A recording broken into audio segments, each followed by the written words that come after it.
인간은 법 앞에 평등하다. 인간은 존엄한 존재다. 오늘날 평등과 존엄성은 인류가 추구하는 근본 가치이며 이념입니다.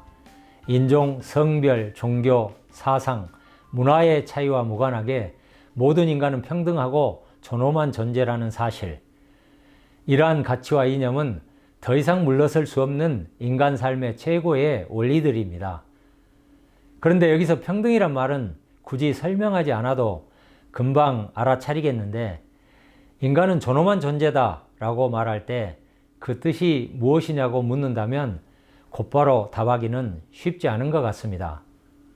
국어사전을 찾아보면 한자어에서 유래한 존엄성은 높을 존, 엄할 엄이고요. 그 뜻을 풀어보면 이렇게 됩니다. 감히 범접할 수 없는 높고 엄숙한 성질, 혹은 인간이 인간이기 때문에 가지는 부정하거나 범할 수 없는 고상한 성질, 혹은 인물이나 지위 따위가 감히 범할 수 없을 정도로 높고 엄숙함, 이렇게 뜻풀이가 되었습니다. 사전에는 한자어 뜻을 풀어서 감히 범할 수 없는 높고 엄숙한 인간의 성질이라고 되어 있는데요. 옛날에는 임금님의 지위를 나타낼 때 존엄이란 말을 썼다고도 합니다. 그래서인지 현재 북한에서는 여전히 최고 지도자를 지칭할 때 최고의 존엄이라는 말을 쓰는 것 같기도 합니다. 존엄성의 이러한 사전적 정의를 염두에 두면서 존엄성에 대한 칸트 선생의 정의와 설명을 한번 살펴보겠습니다. 칸트를 존엄성에 대한 이론적 논의의 원저작자라고 평가해도 무리는 아닐 것입니다. 철학자들은 이 세상을 다양한 방식으로 구획하여 설명하는데요.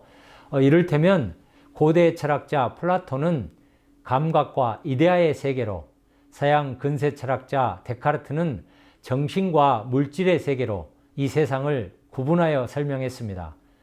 칸트도 다양한 관점에서 이 세상을 구분하여 설명하려고 시도했는데요. 그중 하나의 관점이 가격과 존엄성이라는 개념입니다. 말하자면 가격과 존엄성이란 말로 이 세상을 구분하여 설명한 것인데요. 칸트는 이렇게 말했습니다. 인용을 해보면, 이 세상 모든 것들은 가격을 갖거나 아니면 존엄성을 갖는다. 가격을 갖는 것은 같은 가격을 갖는 다른 것과 교환되거나 대치될 수 있다. 그러나 이에 반해서 같은 가격을 갖기를 허용하지 않거나 모든 가격을 뛰어넘는 것은 존엄성을 갖는다. 무슨 뜻일까요? 이 세상의 모든 것들은 둘 중 하나라는 것이죠. 가격을 갖거나 아니면 존엄성을 갖는다. 가격과 존엄성으로 이 세상의 것들을 나눌 수 있다는 뜻이죠. 인간 세상의 모든 것들은 둘 중 하나에 속합니다. 말하자면 이 세상에는 인간과 인간이 아닌 것으로 구분되는 것입니다. 인간이 아닌 것, 인간 외의 것은 모두 가격을 매길 수 있는 것입니다. 그것들은 물건으로서 동일한 가격으로 비교되고 교환될 수 있는 것입니다. 예를 들어서 100만원짜리 스마트폰은 5만원짜리 USB 저장 장치 20개와 가격이 비교되고 또 교환될 수 있죠. 그러나 이와 달리 사람에 대해서 말한다면 세계적인 프로축구 선수와 이름 없는 노동자의 가치가 마치 물건처럼 비교하여 그 사람이 몇 배의 가치가 있는 사람이다, 이렇게 말할 수는 없겠죠. 존엄성이란 가격을 뛰어넘는 것이다. 존엄성이란 가격을 매길 수 없는 것이다. 이것이 존엄성에 대한 칸트 선생의 정의이고 설명입니다. 존엄성에 대한 사전적 정의, 즉 감히 범할 수 없는 높고 엄숙한 성질이라는 설명과 비교해 볼 때 듣는 순간 확 와닿는 그런 느낌이 들 겁니다. 인간 존재의 근원적 특성에 대한 독창적이고 탁월한 통찰이라고 말할 수 있을 것입니다. 가격을 매길 수 있는 수많은 물건들은 우리 인간 삶의 목적을 실현하는 데 필요한 것들입니다.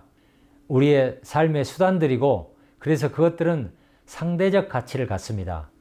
이에 반해서 도덕적인 행위를 할 수 있는 이성적 존재인 인간은 존엄한 존재입니다. 가격을 매길 수 있는 물건들처럼 한낱 수단일 수는 결코 없습니다. 그래서 칸트는 인간을 대할 때 한낱 수단이 아니라 목적 그 자체로 대하라고 말하는 것입니다. 인간은 물건이 아닙니다.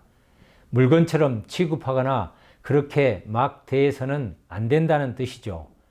인간을 단순한 수단이 아니라 목적 그 자체로 존엄한 존재로 대하라는 도덕적인 명령과 요구는 인간에게 가장 중요한 실천 명령이고 요구라고 하겠습니다. 감사합니다.